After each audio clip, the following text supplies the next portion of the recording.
look at the top 5 exercises that you should be doing if you're into the world of triathlons.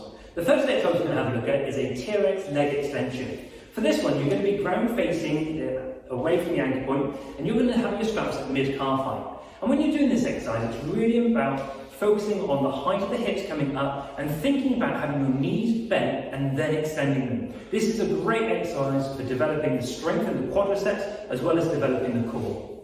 The next exercise we're going to have a look at is the Trx Swimmer's Pull. For this exercise, you're going to have the strap lengths in a mid-length position and you're going to be standing facing the ankle point.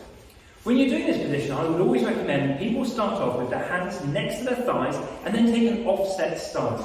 And the benefit of that offset stance is it's going to give people the ability to be in control when they're doing the exercise, so they can really start to pull the arms backwards to keep their body in a really strong position as they come back up. And also it's a great exercise for swimmers.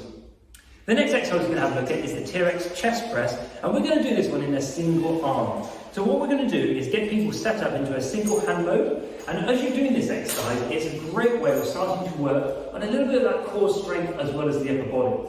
Now I've got the team here doing the exercise with one hand on their hip, and the reason for that is because it will give them a chance to really start to feel like what it would be working on a single arm pulling through the water when their hand is right next to them before they then start to take the next stroke with their arms as well. The next exercise we're going to have a look at is a Trx Sprinter's Start. So we'll take these straps out of single hand mode, and we're now going to get you into a position where you're going to put the straps underneath your armpits. Now when you get yourself set up in this position, this is all about acceleration, so this is all about the running position now. And when you start to go into this exercise, it's all about driving the knee up and pushing off the forefoot. So again, a great exercise for developing acceleration, power, and really holding that endurance towards the end of the mountain or end of the different lengths of running that you're going to be working on. The last exercise we're going to have a look at is the Trx Hamstring Run.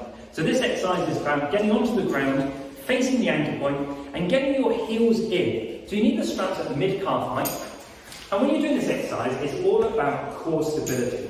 This one is about using those legs forwards and backwards, maintaining a little bit of stability as you're doing the exercises, and just keeping that control as well. And as you can see from the team here, control is something that they've got really good at.